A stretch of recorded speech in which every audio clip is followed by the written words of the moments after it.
تو ایسے موقع پہ اپنے مذہب کو اپنے دین کو ترجیح دینی چاہیے. آپ دیکھ لیں ہندو پنڈتوں سے نکاح پڑھواتے ہیں اپنا, عیسائی پادریوں سے پڑھواتے ہیں, غیر مسلموں میں بھی اب تک اتنا ہے کہ ایسے موقع پہ اپنے مذہبی رہنماؤں کو وہ ترجیح دیتے ہیں. تو اس لیے اور فقہا نے مسئلہ لکھا ہے کہ یہ مستحب ہے, افضل ہے کہ نکاح جب پڑھوایا جائے تو کسی عالم دین سے یا کسی بزرگ سے یا خاندان کا کوئی بزرگ ہو آپ کا جو نیک ہو, ان سے نکاح پڑھوانا چاہیے. لیکن یہ نکاح پڑھانے کی شرط نہیں ہے, بہتر ہے لیکن شرط نہیں ہے. نکاح کوئی بھی مسلمان پڑھا دے گا, ہو جائے گا. تو اگر غیر مسلم کنٹری میں آپ کو کوئی نہیں مل رہا نکاح پڑھانے والا, تو کسی بھی مسلمان سے پڑھوا دیں نکاح. کوئی بھی نیک آدمی ملے, نیک نہیں مل رہا تو جو مل رہا ہے اس سے پڑھوا دیں. وہ ایسے پڑھا دے گا, آرام سے خطبہ پڑھے گا اور اس کے بعد کہے گا کہ میں نے آپ کا نکاح, اس سے وکالت لے لیں آپ کہ میں آپ کا نکاح فلاں سے کرانا چاہتا ہوں, آپ مجھے اجازت دے دیں. وہ اجازت دے, پھر سامنے والی پارٹی سے کہ میں نے فلاں کا نکاح آپ سے کر دیا, آپ کو نے قبول کیا, وہ کیا ہم نے قبول کیا, مہر کا بھی تذکرہ ہو اس میں. اس طرح نکاح ہو جاتا ہے. 2 گواہ موجود ہونے چاہیے. اور اگر کوئی تیسرا بندہ نکاح پڑھانے والا مل ہی نہیں رہا تو خود بھی پڑھا سکتے ہیں اپنے نکاح, خود بھی پڑھا سکتے ہیں 2 گواہوں کی موجودگی میں. لڑکی کے والد صاحب جو لڑکی کے دلہن کے وکیل ہوتے ہیں, ان سے کہیں کہ میں نے آپ کی بیٹی سے اتنے مہر میں نکاح کیا, کیا آپ نے اپنی بیٹی کی طرف سے قبول کیا؟ وہ جواب میں کہتے ہیں ہاں جی میں نے اپنی بیٹی کی طرف سے قبول کیا, تو بھی نکاح ہو جاتا ہے. زنا نہ کرو بھائی, بس نکاح کرو, چاہے جیسے مرضی جیسے تیسے ہو کر لو. اگر ہے یہ ہو گیا میرے بھائی, جب غسل فرض ہوا ہو تو جہاں بیٹھیں گے وہ جگہ بھی ناپاک ہو جائے گی کیا؟ نہیں بھائی, وہ جگہ ناپاک نہیں ہوتی جب تک اس پہ ناپاکی نہ لگے. کیا میں اپنے بھائی کی شادی اپنی بہن کی سوتیلی بیٹی سے کروا سکتی ہوں جو میرے بہنوئی کی دوسری بیوی سے ہے؟ یعنی آپ کروا رہی ہیں اپنے بھائی کی شادی؟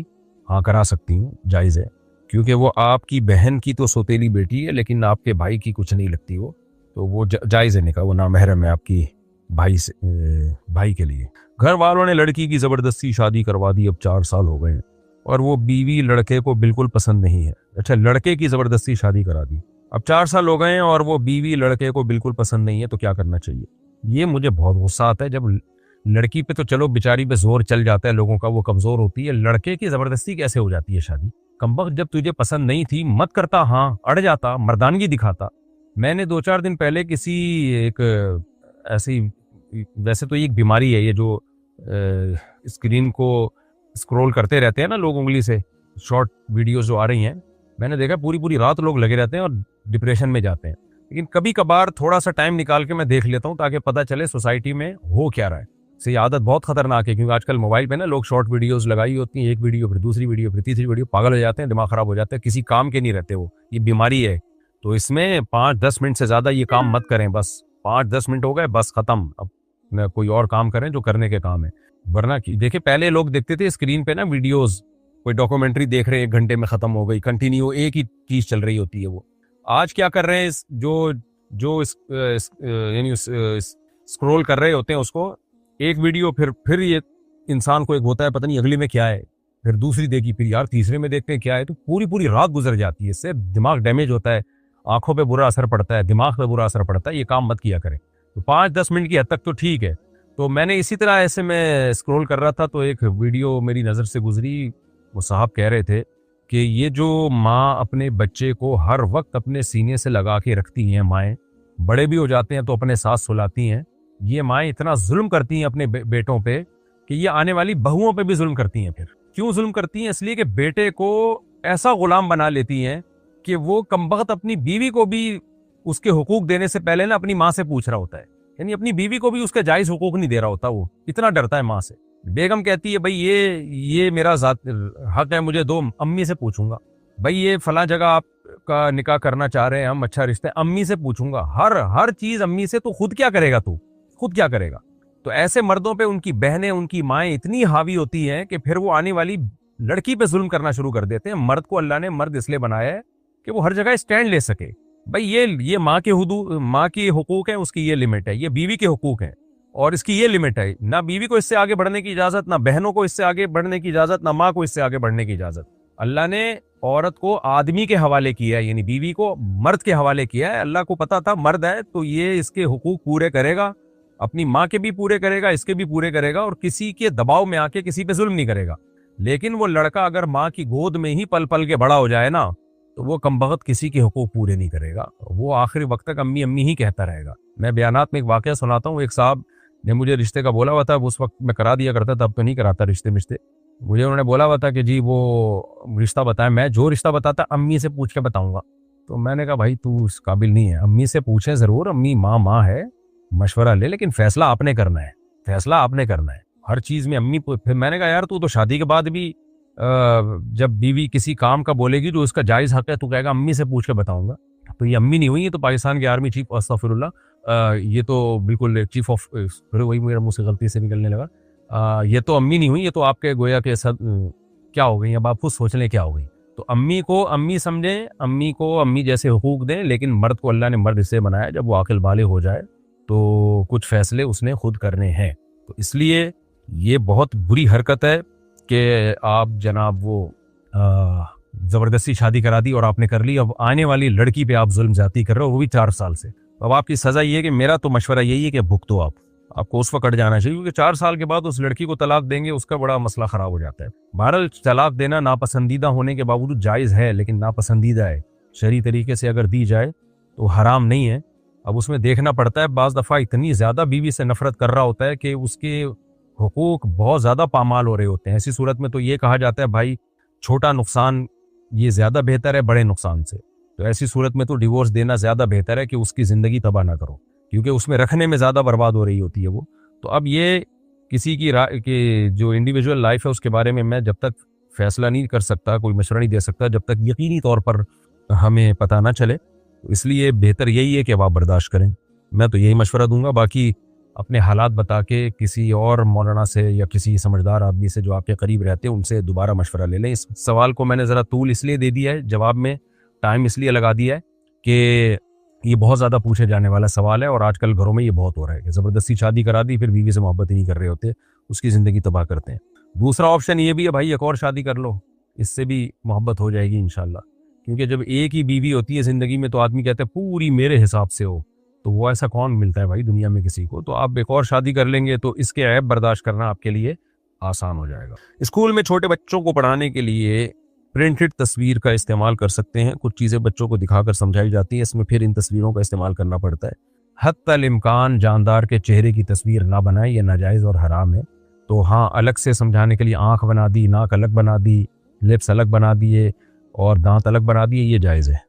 اگر کسی شرعی عذر کی وجہ سے مسجد نہ جا سکتے ہوں تو کیا گھر میں نماز پڑھنے سے مسجد والا ثواب ملے گا؟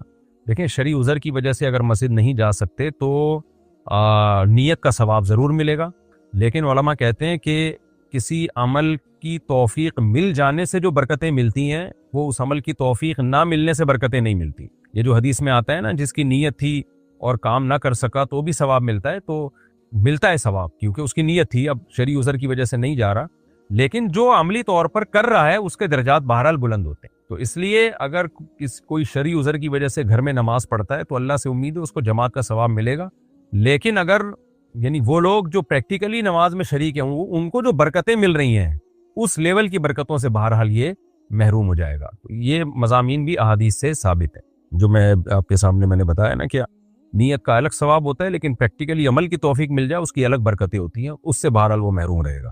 اگر لڑکے کے عقیقے میں ایک گائے کر دیں تو عقیقہ ہو جائے گا؟ حدیث میں ایک گائے کر دیں، بھئی ایک گائے میں تو 2 2 4 2 6 اور ایک 7 حصے ہوتے ہیں، تو اس میں تو آپ کے 3 بیٹے اور ایک بیٹی نہیں بڑھ جائیں گے، یعنی ایک گائے میں 2 حصے ایک بیٹے کی طرف سے ہو جائیں گے، تو ایک گائے میں 7 بیٹیوں کے عقیقے ہو سکتے ہیں، 3 بیٹے اور ایک بیٹی کا عقیقہ بھی ہو سکتا ہے، تو نہ صرف ہو جائے گا بلکہ بہت خاندانی طریقے سے ہو جائے گا۔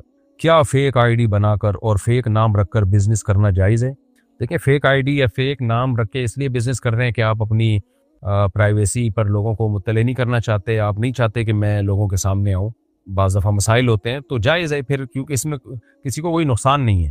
اور کوئی بھی آپ سے پوچھ رہا ہے نام کیا ہے، بھائی میرا نام جو ہے نا، میں یہ اس نام سے آپ مجھے پکارے ہیں جو میں نے آئی ڈی پہ شو کیا، یہ کہہ دیا کریں اس کو، یہ جھوٹ نہ بولیں کہ میرا اصل سچی مچی کا نام ہی ہے یہ، بھائی آپ سے میرا جو رابطہ ہوگا وہ اس نام کے ساتھ ہوگا، تو اگر اس میں کوئی کسی کو نقصان نہیں ہے، کوئی دھوکہ نہیں ہے تو جائز ہے، یہ کوئی حرج نہیں ہے۔ ہم جس کو صدقہ دے رہے ہیں اس کو بغیر بتائے دے سکتے ہیں کہ یہ صدقہ ہے اور کس کس کو دے سکتے ہیں؟ جی بالکل بتائے بغیر دے سکتے ہیں، دل میں نیت کر لیں، اس کو آپ ہدیہ بولیں، اور کس کس کو دے سکتے ہیں نفلی صدقہ تو کسی بھی خیر کے کام میں لگ سکتا ہے، مسجد کی تعمیر میں بھی لگ سکتا ہے، مدرسے میں بھی لگ سکتا ہے، سڑکیں بنانے میں بھی لگ سکتا ہے، درخت لگانے میں بھی لگ سکتا ہے، غریب کی مدد میں بھی لگ سکتا ہے۔ البتہ زکوٰۃ اور صدقہ فطر یعنی فطرانہ، اس میں یہ ضروری ہے کہ آپ غریب ہی کو دیں اور اس کو مالک بنائیں، اس کے علاوہ کسی اور جگہ پہ نہیں لگ سکتی زکوٰۃ اور صدقہ فطر۔ جب قرآن پڑھا جا رہا ہو تو خاموشی سے سننے کا حکم ہے۔ تو جب فجر کی نماز کھڑی ہو جاتی ہے تو سنتیں کیوں پڑھی جاتی ہیں؟ اسی ہال میں فجر کی سنتیں پڑھنا تو جائز نہیں ہے جہاں جماعت ہو رہی ہے، لیکن یہ جو قرآن کے بارے میں آتا ہے کہ جب قرآن پڑھا جائے خاموشی سے سنو، یہ ہر ایک کے لیے حکم نہیں ہے۔ کہیں بھی اگر تلاوت لگی ہوئی ہو ٹیلی ویژن پہ یا کہیں انٹرنیٹ پہ تو سب پہ سننا واجب نہیں ہے۔ یہ آیت ان لوگوں کے بارے میں نازل ہوئی ہے، یعنی اس کے مختلف شان ورود احادیث میں بیان کیے گئے، ان سب میں قدر مشترک جو چیز ہے وہ یہ ہے کہ جہاں سنانے کی نیت سے قرآن پڑھا جائے اور سننے کی محفل ہو تو ان لوگوں پر واجب ہوتا ہے۔ جیسے ہم کسی قاری کو بلائیں کہ آپ قرآن پڑھیں اور ایک محفل لگ جائے، تو وہاں جب قاری قرآن کی تلاوت کرے گا تو اس محفل میں موجود سب لوگوں پر قرآن سننا فرض ہوگا۔ اس طرح خطبے میں جب قرآن پڑھا جاتا ہے تو جو خطبہ سننے کے لیے آئے ہوئے ہیں ان سب پہ واجب ہوگا کہ وہ اس آیت کو، اس قرآن کو سنیں اور باتیں نہ کریں۔ اسی طرح نماز جب قائم ہوتی ہے تو جو امام تلاوت کرتا ہے وہ پبلک کے لیے نہیں کرتا، وہ مقتدیوں کے لیے تلاوت کر رہا ہوتا ہے۔ جتنے پیچھے مقتدی کھڑے ہوئے ہیں ان کے لیے تلاوت ہوتی ہے، تو قرآن سننا بھی ان لوگوں پر واجب ہوتا ہے۔ جو نماز سے باہر ہے ان پر امام کی تلاوت سننا واجب نہیں ہوتا۔ تبھی آپ نے دیکھا ہوگا امام قرآن کی تلاوت کر رہے ہیں، پیچھے لوگ نماز میں ہاتھ باندھے کھڑے ہیں اور پیچھے وضو خانے میں لوگ باتیں کر رہے ہوتے ہیں، تو ان باتیں کرنے والوں پہ یہ فتویٰ نہیں لگایا جائے گا کہ یہ قرآن نہیں سن رہے، ان کو گناہ مل رہا ہے۔ ہاں ویسے کہا جائے گا کہ یار جب قرآن ہو رہا ہے تو آپ باتیں کر کے ڈسٹرب کیوں کر رہے ہو نمازیوں کو؟ وضو کے دوران باتیں کرنا ویسے بھی ناپسندیدہ عمل ہے، لیکن یہ آیت اس پہ فٹ نہیں کی جائے گی۔ تو اگر فجر کی جماعت کھڑی ہوئی ہے اور کوئی شخص اسی ہال کے اندر 2 سنتیں پڑھ رہا ہے تو اس 2 سنتیں پڑھنے والوں کو منع تو کیا جائے گا کہ جس جگہ جماعت ہو رہی ہے وہاں دوسری نماز جائز نہیں ہے، اس بیس پہ تو منع کیا جائے گا، لیکن یہ نہیں کہا جائے گا کہ قرآن پڑھا جا رہا ہے اور تم اس کو سن نہیں رہے اور قرآن کی اس آیت کی مخالفت کر رہے ہو جس میں اللہ نے حکم دیا اذا قرئ القرآن فاستمعوا له وانصتوا۔ یہ دلیل نہیں اس وقت بنتی، کیونکہ یہ دلیل ان لوگوں پہ فٹ بیٹھتی ہے جو نماز میں امام کے پیچھے اس نماز میں شریک ہوں، ان پر واجب ہے کہ وہ سنیں اور امام کے پیچھے خاموش رہیں۔ جو رشتہ دار زندہ ہیں اور جو مر چکے ہیں ان کی طرف سے عمرہ کر سکتے ہیں، کوئی بھی نفلی عبادت کسی کی طرف سے بھی کی جا سکتی ہے، اس کو ثواب پہنچایا جا سکتا ہے، لیکن چونکہ اسلاف میں ہمیں اس کا معمول نہیں ملتا، اس لیے بہتر یہی ہے، جائز یہ بھی ہے، کیونکہ حدیث میں جب ہمیں پتہ چل گیا کہ صدقہ کیا جا سکتا ہے تو صدقہ بھی ایک نیکی ہے نا، تو حدیث سے ہمیں پتہ چلتا ہے، کیونکہ احادیث میں نا جزیات کے ضمن میں اصول اور کلیات بیان کیے جاتے ہیں۔ تو صدقہ کی جب نبی نے اجازت دے دی تو صدقہ کی اجازت کیوں دی؟ بھائی نیکی ہے، اس حدیث سے ہمیں اصول پتہ چل گیا کہ کوئی بھی نیکی کسی اور کے لیے بھی کی جا سکتی ہے، تو اس اصول کے تحت آپ کسی کے لیے بھی عمرہ کر سکتے ہیں۔ لیکن میرا جو معمول ہے وہ معمول ہے کہ آپ بجائے عمرہ کرنے کے، وہ جو اسلاف سے جو بالکل بے غبار طریقے سے جو چیز ثابت ہے وہ یہ ہے کہ عمرہ کر کے اپنے مرحومین کے لیے دعا کی جائے زیادہ سے زیادہ، اور ان کے لیے جو ہے صدقات و خیرات کیے جائیں جو بالکل واضح منصوص ہے، اور دعاؤں کو زیادہ فوکس کیا جائے۔ یہ میرا معمول ہے، باقی کوئی عمرہ بھی کرتا ہے تو بھی ٹھیک ہے، اس کے ناجائز ہونے کی کوئی دلیل نہیں ہے۔ وطر میں اگر دعائے قنوت پڑھنا بھول جائیں تو کیا کریں؟ وطر دوبارہ پڑھیں یا چھوڑ دیں؟ دعائے قنوت واجب ہے، یعنی مطلق دعا کوئی بھی دعا ہو وہ واجب ہے، اور دعائے قنوت پڑھنا سنت مؤکد ہے۔ اب دعائے قنوت میں اللہم اہدنا فیمن ہدیت والی بھی پڑھ سکتے ہیں اور اللہم انا نستعینک والی بھی پڑھ سکتے ہیں، دونوں میں سے کوئی بھی پڑھ لیں تو سنت مؤکدہ ادا ہو جائے گی، لیکن ہمارے نزدیک افضل ہے اللہم انا نستعینک۔ اس کے دلائل کیا ہیں اس پہ میں کلپ ریکارڈ کروا چکا ہوں، اس لیے یہ دعا یاد کرنی چاہیے۔ اور اگر کسی نے مطلق دعا پڑھ لی رب اغفر ورحم وانت خیر الراحمین یہ پڑھ لی، ربنا آتنا والی پڑھ لی، تو بھی واجب ادا ہو جائے گا، اور سرے سے پڑھی نہیں ہے تو پھر سجدہ سہو کرنا پڑے گا اس کو۔ سجدہ سہو اگر نہیں کیا تو پھر نماز دوبارہ پڑھنا واجب ہے۔ لڑکی سے حرام ریلیشن شپ رکھا، پھر پتہ چلا کہ اس لڑکی سے شادی نہیں ہو سکتی، کیا اس سے ریلیشن شپ توڑ سکتے ہیں؟ اس کو بہت دکھ ہوگا، کیا اس کا گناہ تو نہیں ہوگا؟ حرام ریلیشن شپ رکھنا بہت بری حرکت ہے، چاہے آپ نے اس سے شادی کرنی ہو یا نہ کرنی ہو۔ یہ آج کل سیکولر لبرل لوگ ہیں اور آج کل سیکولر انٹیاں اس چیز کو پروموٹ بھی کر رہی ہیں کہ جی ہم کسی اجنبی آدمی سے کیسے شادی کر لیں جس کو کبھی دیکھا نہ ہو، جس کے قریب کبھی رہے نہ ہو، ارینج میرج کی مخالفت کر رہی ہوتی ہیں اس طرح کی انٹیاں آ کے آج کل مختلف پروگرامز میں۔ تو کیونکہ ظاہر ہے الخبیثات للخبیثین، قرآن کہتا ہے ناپاک مردوں کو ناپاک عورتوں میں، ناپاک عورتوں کو ناپاک مردوں میں دلچسپی ہوتی ہے۔ اسلامی سوسائٹی میں صدیوں سے ارینج میرج ہوتی رہی ہیں جو بڑی کامیاب ہوتی رہی ہیں۔